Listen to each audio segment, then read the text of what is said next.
Hi, it's Alicia, and today I'm making Shakeology cookies. So Shakeology cookies are really easy to make, and it's one of the most popular Shakeology recipes. Besides making it just in a shake, you can also make the cookies, bars. You can do mousse, ice cream, popsicles. I mean, there's so many different ways that you can make Shakeology with. So what I have is, if you don't have one of these containers, these are like so awesome because you don't have to get your hand all the way in the bag and then you got Shakeology all up your arm. So this is on Team Beachbody in your shop section under Shakeology, and I love this container. So simple recipe, almost everything's 1 cup except for the honey, and that's a 1/3 cup. So what I'm going to do is, also I use this attachment, I use my KitchenAid mixer because it is cleaner. So let me actually put that on there. Okay, so what we do, it is a cup, scoop it, make it a little bit even, a cup of the Shakeology powder.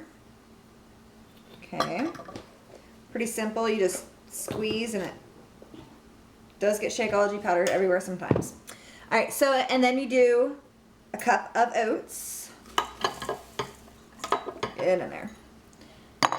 You do a 1/3 cup of honey. You can use agave if you want. If you don't have this type of measuring cup, I love this because it's so easy. You just twist it and then you just kind of scrape off the top and then it all comes out. So simple. And then a cup of peanut butter. And just dump it in. Now you can use almond butter. You can use this kind here, PB2. I love PB2, especially in my shakes. This is really good. It's low calorie. It's 45 calories for 2 tablespoons. So it's a much healthier way versus, I mean, almond butter is 180 calories, and so is regular peanut butter. It's 180 to 200. So it all depends on what you have in the house. And then all you do, let's show you real quick. Alright, so that's kind of what it all looks like inside. And then we're just going to turn it on. Look it on, yep. And it's just going to mix up. So after a minute or two, that's what your Shakeology is going to look like. It's kind of clumped up, very easy to mold. Okay, so now that we're done, I use a cookie scoop when I use my roll it into balls instead of kind of like grabbing a spoon and rolling it. You also want to make sure you take off any jewelry, just because when you roll it, you don't want to get stuck on your jewelry. You can use a melon baller, that works as well. But for me, a cookie scoop is cleaner. You just pop it in your hand. I divide these in 2 because, I mean, 1 is really big.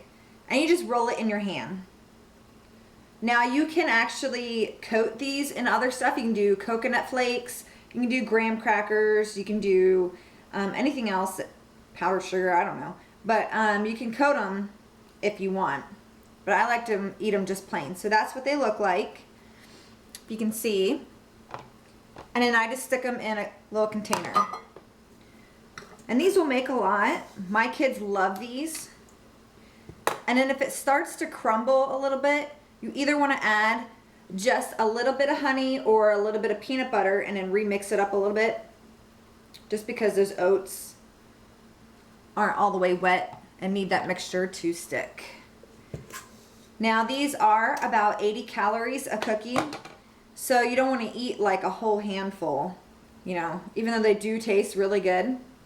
They remind me of when I was little. It was called Mr. Rogers' Neighborhood Snacks, and it was peanut butter, honey, powdered milk, raisins, and then you coat them in breadcrumbs. And I mean, I love those, but these taste almost just like it. Plus you get that chocolate taste in there too. So if you have a really bad sweet tooth, these are perfect. And my kids really love these too. So I'll give it to them in their lunch. It's great for that little extra source of protein. You can also add some protein powder in there too. Or even some Shakeology fiber is good. You can add some extracts in there just to change it up a little bit. You can add some fruit in there, some dried cranberries, raisins, whatever you want. So this is gonna make a pretty big amount. I'll probably fill up this whole entire container.